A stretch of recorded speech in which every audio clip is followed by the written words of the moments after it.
आजाद खुशकिस्मत है तू। एक नमन, एक प्रणाम देश के स्वाधीनता संग्राम सेनानी स्वर्गीय प्रताप चंद आजाद को। प्रताप चंद आजाद सच्चे देशभक्त होने के साथ साथ एक सच्चे समाज सेवक, लेखक और ऊर्जावान पत्रकार भी थे। आजादी प्राप्त करने के दौरान और आजादी प्राप्त करने के बाद के अपने अनुभव जैसा मैंने देखा पुस्तक के 9 खंडों में प्रताप चंद्र आजाद जी ने कलमबद्ध किए हैं। आजाद खुशकिस्मत है तू। इस धारावाहिक का आधार भी उनकी यही संस्मरणों पर आधारित आत्मकथा है। लेखक हैं अशोक कुमार सिंह। आजाद खुशकिस्मत है तू।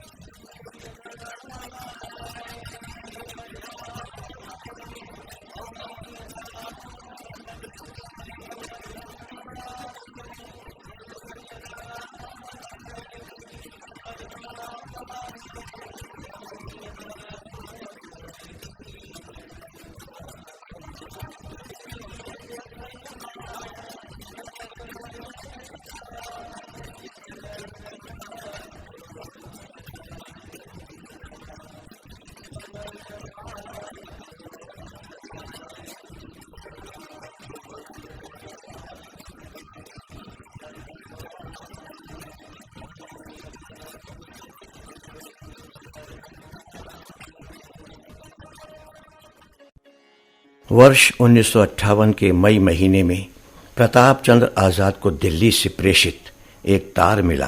तार में ब्यौरा दिया गया था कि पंडित नेहरू जी के निर्देश पर और सरदार वल्लभ भाई पटेल की सहमति से अखिल भारतीय स्वतंत्रता संग्राम सेनानी संगठन का गठन किया जा रहा है।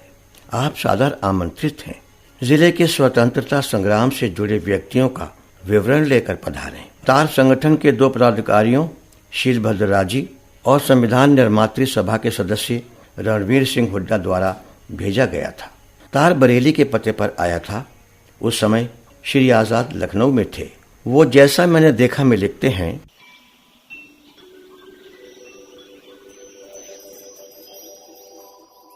टेलीफोन पर सूचना प्राप्ति के अगले दिन मैं बरेली आया।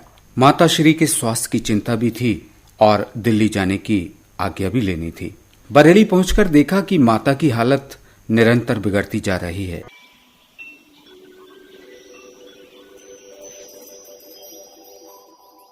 माता को दंडवत कर श्री आजाद उनके पैरों की ओर बिस्तर में बैठ गए।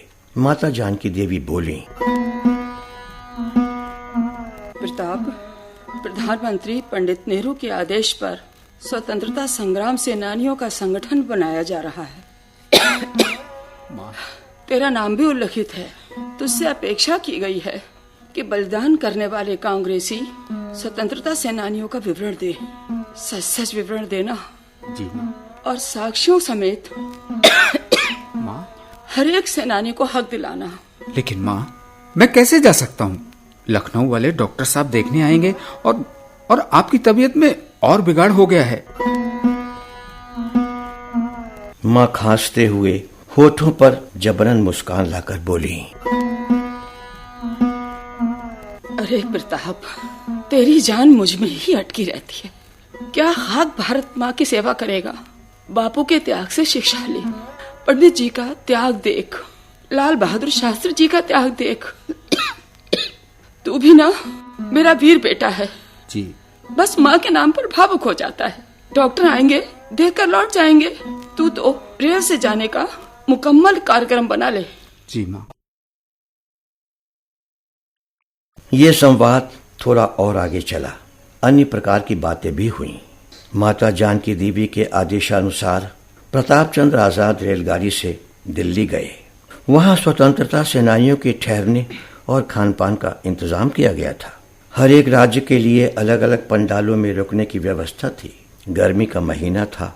भोजन का इंतजाम भी क्षेत्रवार खान पान के व्यंजनों से किया गया था, एकदम साधारण और गांधीवादी। हर एक पंडाल में महात्मा गांधी, पंडित नेहरू, नेताजी सुभाष, खान अब्दुल गफ्फार खान, मौलाना आजाद व अन्य लोगों के फोटो लगे थे। यूपी के पंडाल के संचालक को प्रताप चंद्र आजाद ने जिले के स्वतंत्रता सेनानियों की सूची दी। जिले से धर्मदत्त वैद्य और राममूर्ति जी भी आमंत्रित थे। हर एक जिले के प्रमुख स्वतंत्रता सेनानी की केंद्रीय पंडाल में शीलभद्र याजी और रणवीर सिंह हुड्डा से भेंट कराई जा रही थी। प्रताप चंद्र को आमंत्रित किया गया, वे पहुंचे। शीलभद्र याजी ने परिचय जानने के बाद कहा,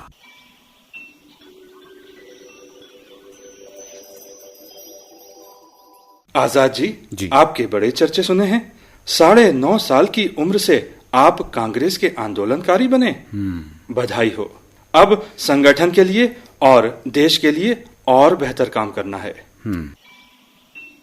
रणवीर सिंह हुड्डा ने कहा, सब जानते हैं कि स्वतंत्रता संग्राम में यूपी ने बड़ी भूमिका निभाई। पंडित नेहरू, पंडित पंत, मदन मोहन मालवीय, लाल बहादुर शास्त्री जी जैसे नेता यूपी ने ही तो दिए। प्रताप जी, आपके किए का ब्यौरा भी संगठन के पास है। संगठन को खुशी है कि आप जैसे लोग भी उसके सदस्य हैं। अन्य वरिष्ठ स्वतंत्रता सेनानियों से मिली सराहना के बाद प्रताप चंद्र ने बस इतना कहा, आप लोगों का आशीर्वाद पाकर मैं धन्य हो गया। बापू का और पंडित नेहरू का सेनानी हूं। उनका जो भी निर्देश होगा वही करूंगा। जिले के स्वतंत्रता सेनानियों की सूची मैंने सौंप दी है। औपचारिकताओं के उपरांत मीटिंग समाप्त हो गई। सायंकाल मुख्य पंडाल में सभी राज्यों से आए लगभग 1300 प्रतिनिधियों के समक्ष पंडित नेहरू जी का भाषण हुआ।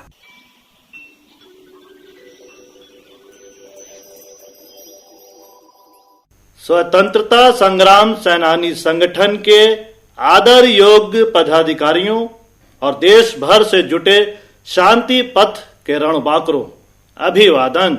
आपके बीच खुद की उपस्थिति से मैं धन्य हूँ। बापू को स्वर्ग सिधारे 11 वर्ष बीत चुके हैं, लेकिन उनके सपने, जिनमें पंचायतों को मजबूत अधिकार देने और ग्राम स्वराज्य जैसी बातें प्रमुख हैं, इनको आपने और हमने मिलकर पूरा करना है। मैं आप सबका आह्वान करता हूं कि सरकार को इसके लिए सार्थक सुझाव दीजिए। आप में से बहुत तो काफी वरिष्ठ हैं और कुछ युवक भी हैं। मैं आपको सबको सामाजिक पुनीत कार्यों हेतु आमंत्रण देता हूं।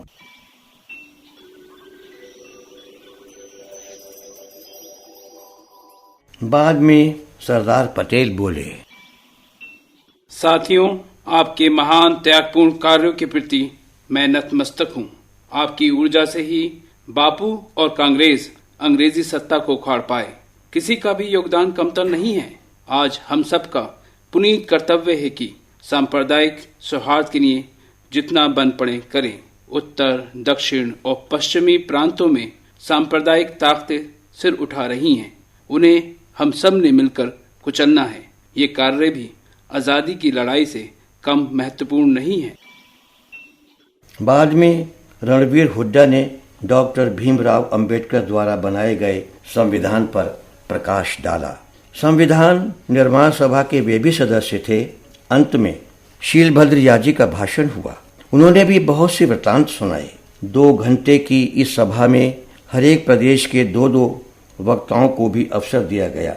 सम्मेलन 1 दिन और चला। सबके लिए आने और जाने का रेल किराया दिया गया। साथ में एक सूती धोती, 2 कुर्तों का खादी का कपड़ा, 1 गांधी थैला और 1 शॉल, सब कुछ सरकार द्वारा भेंट किया गया। प्रताप चंद्र आजाद जैसा मैंने देखा में लिखते हैं,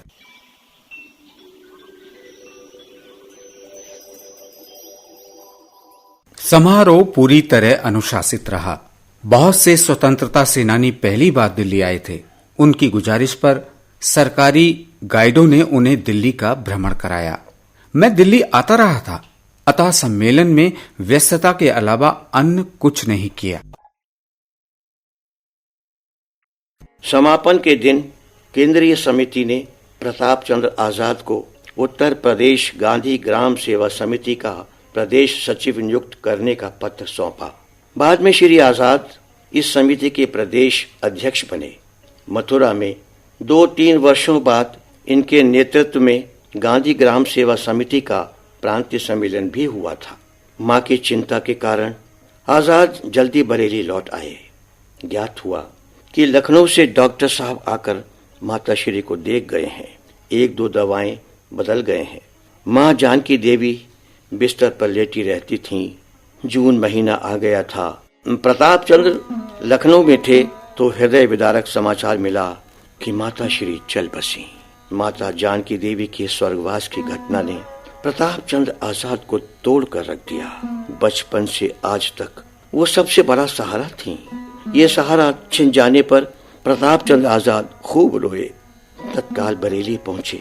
बोझिल मन से अंतिम संस्कार किया। सभी सांसारिक रस्में पूरी की। अब वो अकेले भाव शून्य घंटों बैठे रहते। सभी कांग्रेसी, मुस्लिम लीग के नेता और गणमान्य नागरिक उनसे बातें करते, ढांढस बंधाते, लेकिन प्रताप सबसे इतना भर कहते,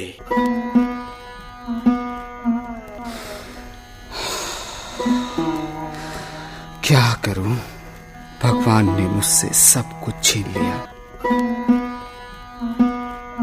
दिन बीतते गए।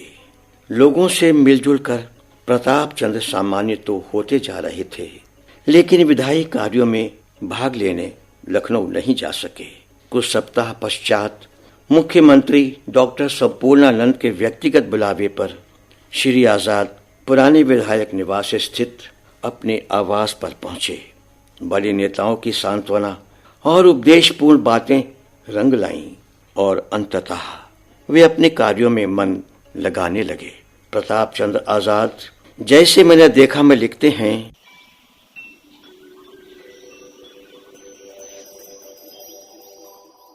पंडित पंत उम्दा संगठन करता थे।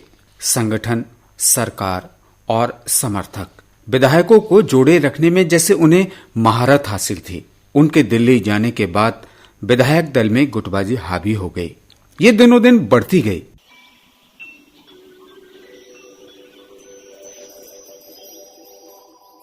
जनवरी 1960 में प्रतापचंद्र आजाद को 14 विधायकों के एक दल का नेतृत्व दिया गया। ये दल श्रीलंका के सांस्कृतिक भ्रमण और वहां की सामाजिक सहायता हेतु बिंदु तलाशने के उद्देश्य से गया था। श्रीलंका से लौटकर श्री आजाद की एक भेंट वार्ता ऑल इंडिया रेडियो पर प्रसारित हुई।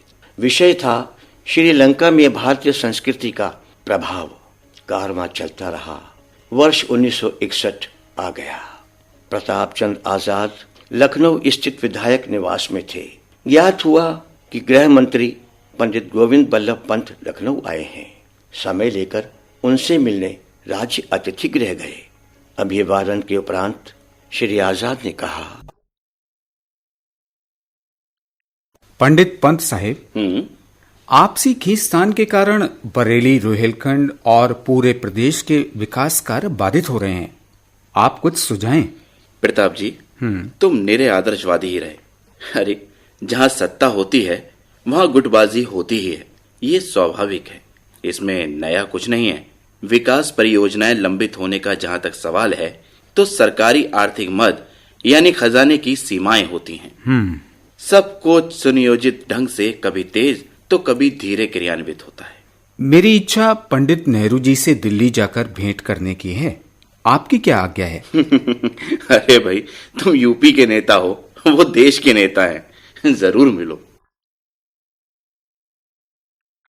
प्रदेश कांग्रेस के पदाधिकारियों और कार्यकारिणी के चुनाव की घोषणा हो चुकी थी।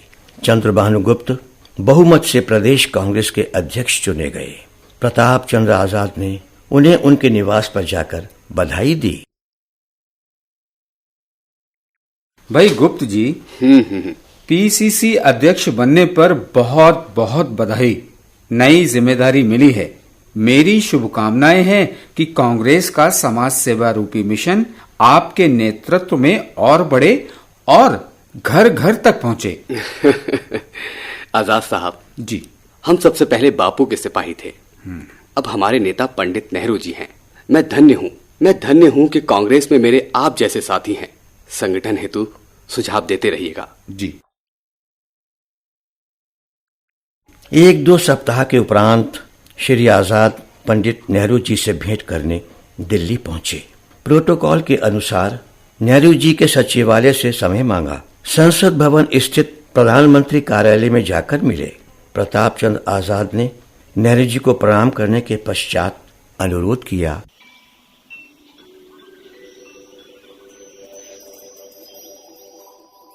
पंडित जी, आपके नेतृत्व में देश और उत्तर प्रदेश खूब फल फूल रहा है, परंतु कुछ योजनाओं पर आपकी खास तवज्जो हासिल करने की मंशा से मैं उपस्थित हुआ हूँ।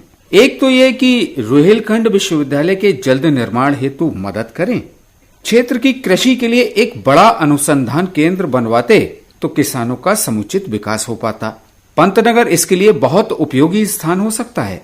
यदि आप व्यक्तिगत रुचि लेकर इसे करावें तो क्षेत्रवासियों पर कृपा होगी।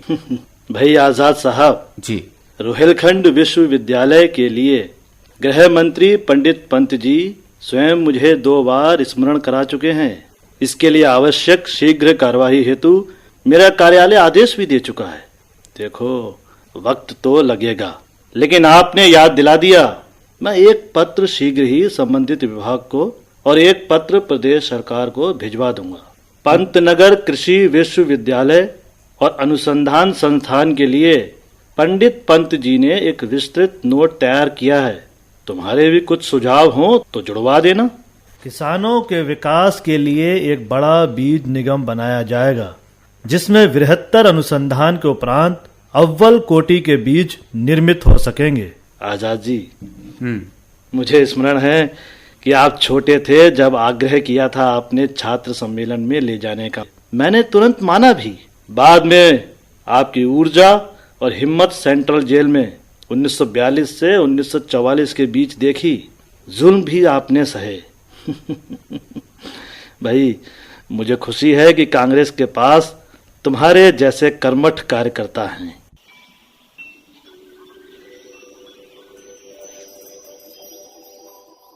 मुलाकात 45 मिनट चली। बाद में प्रताप चंद्र आजाद दंडवत करके नेहरू जी से विदा लेकर लखनऊ लौट आए। प्रताप चंद्र आजाद को जैसे आजादी के संघर्ष हेतु किए गए कार्यों का पारिश्रमिक मिल गया था।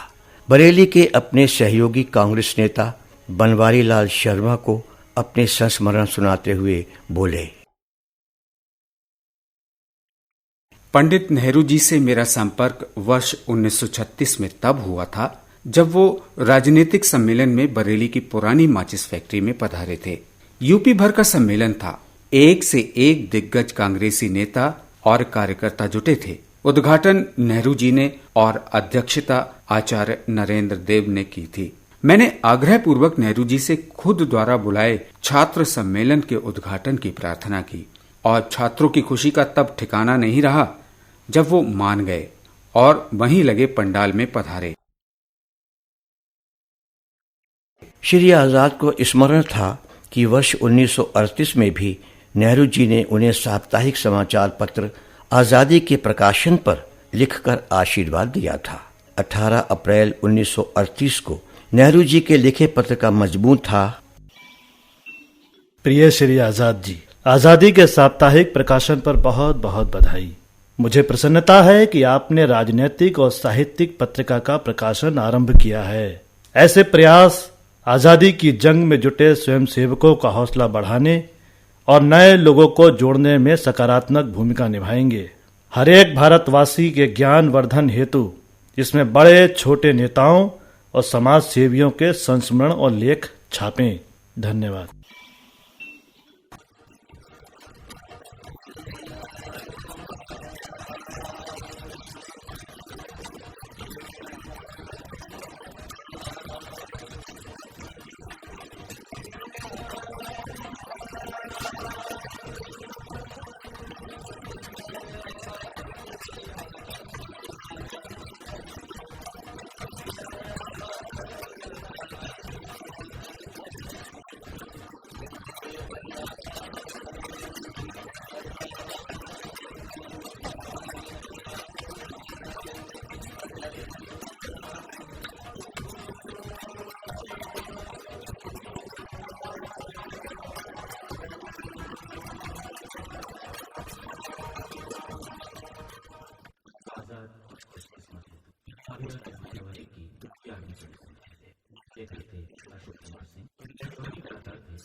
जानकी देवी की भूमिका निभाई माधुरी रस्तोगी ने, श्री भद्रैया जी की भूमिका निभा रहे थे अमरप्रीत मटन, गोविंद वल्लभ की भूमिका में थे अंकुश सक्सेना, सरदार पटेल की भूमिका निभाई सत्याग्रह गोस्वामी, भानुगुप्त की भूमिका साजिद हुसैन ने और खुर्दा की भूमिका में थे मोहम्मद परवेज।